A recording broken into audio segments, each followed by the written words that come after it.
विधानसभा का सत्र चूंकि शुरू हो रहा है, उससे पहले सीएम योगी आदित्यनाथ मीडिया से मुखातिब हुए, सुनिए जरा। कराने में भी सफलता प्राप्त हुई। प्रिकॉशन डोजेस भी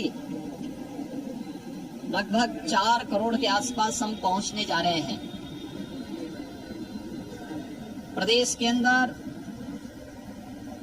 किसी भी आपदा से निपटने के लिए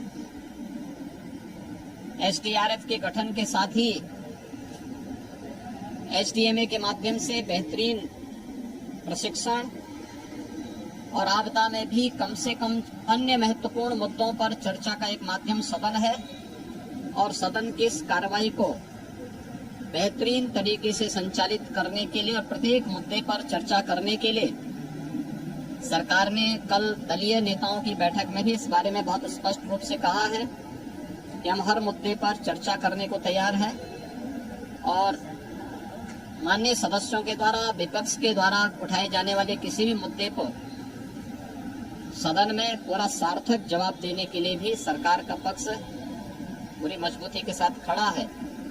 मुझे विश्वास है कि मानसून सत्र, सभी माननीय सदस्य इस मानसून सत्र में भाग लेकर के और निर्विघ्न कार्रवाई को संपादित करते हुए जनता से जुड़े हुए सार्थक मुद्दों पर चर्चा करेंगे और प्रदेश के सर्वांगीण विकास को लेकर के एक व्यापक कार्य योजना बनाएंगे।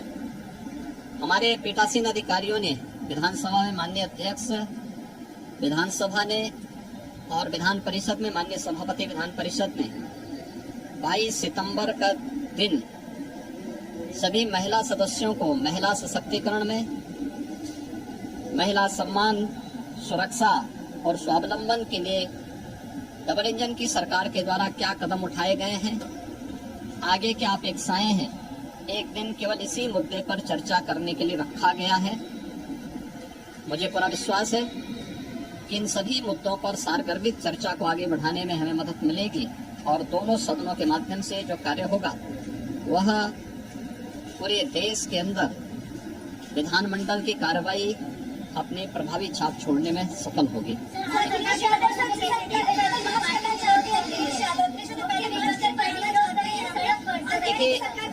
देखिए,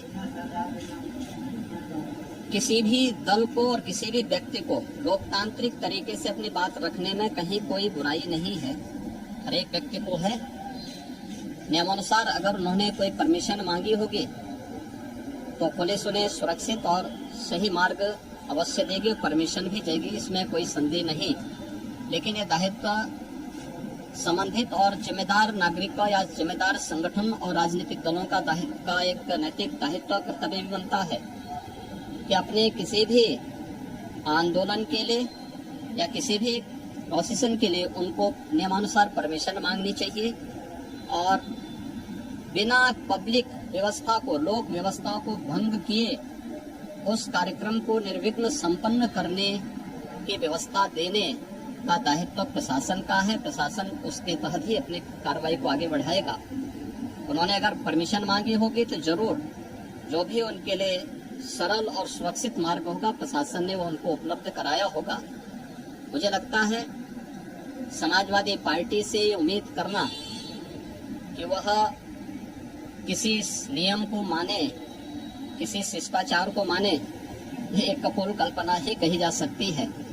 इससे ज्यादा तो सदन में भी चर्चा का विषय आएंगे, उस पर रखेंगे। धन्यवाद जी। तो सीएम योगी आदित्यनाथ को आप सुन रहे थे। उनका साफ तौर पर कहना है कि विपक्ष के हर सवाल का हम जवाब देंगे, लेकिन प्रदेश में किसी भी तरह की अराजकता की कोई भी जगह नहीं। अखिलेश के मार्च पर भी सीएम योगी आदित्यनाथ ने कहा है कि राज्य में अराजकता की जगह कहीं भी नहीं है। वहीं इस बीच लखनऊ में पुलिस ने समाजवादी पार्टी की पदयात्रा को रोक दिया, क्योंकि तय मार्ग से नहीं जाने पर इस यात्रा को रोका गया। पुलिस क्या कह रही है, उनका बयान आपको सुनवाते हैं।